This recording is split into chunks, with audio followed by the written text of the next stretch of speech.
સમાચાર જૂનાગઢથી કે જ્યાં ખડિયા ગામમાં ગૌહત્યાની ઘટનાથી ચકચાર મચી જવા પામ્યો છે। ઘટનાના વિરોધમાં ખડિયામાં વેપાર ધંધા બંધ રાખવામાં આવ્યા છે અને હિન્દુ સમાજનું જૂનાગઢ એસપીને આવેદન।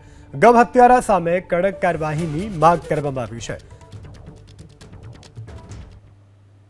એસપી સાહેબની કચેરી આવેદન આપવા માટે એટલા માટે આવ્યા હતા કે ગઈ તારીખ 26ની રાત્રિએ કોઈ મુસ્લિમ સમાજના અવારા તત્વોએ ગૌ હત્યા કરેલી હતી અને એ ગામના ધ્યાનમાં પોલીસના ધ્યાનમાં આવ્યું એટલે પોલીસે પણ સતત કાર્યવાહી કરી।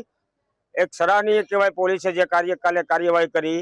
સવારથી લઈ અને રાતના 3 વાગ્યા સુધી એ વિસ્તારમાં અમારે ખડિયા ગામનું એક કૃષ્ણનગર 16 ચોરસવાર પ્લોટ વિસ્તાર છે એ વિસ્તારમાં જ આ બનાવ બનેલો હતો અને એના અનુસંધાને પોલીસે તો જે સરાહનીય કામગીરી કરી જ છે પણ ખડિયાના તમામ વેપારી મિત્રોએ પોતપોતાની દુકાનો ધંધા રોજગારો બંધ રાખી સ્વૈચ્છિક ગામ સાથે જોડાઈ એક હિન્દુત્વના મુદ્દા ઉપર અને બધાને હારે રહી અને ગામના તમામ સમાજના આગેવાનો મિત્રો વડીલો એક શાંતિપૂર્ણ એક આવેદનપત્ર આપવા આવ્યા હતા અને એસપી સાહેબે પણ અમને ખૂબ સરસ રીતે સાંભળ્યા અને એસપી સાહેબે એક બાહેંધરી આપી છે કે તમારી જે આશા છે એથી વિશેષ અમે કામગીરી કરીને 2 દિવસમાં બતાવશું। એટલે હવે અમને કોઈ જાતનો પેલો નથી। હવે અમે વેપારી મિત્રોને પણ રિક્વેસ્ટ કરીએ છીએ કે બપોર પછી પોતપોતાના ધંધા રોજગાર ખોલી રાખે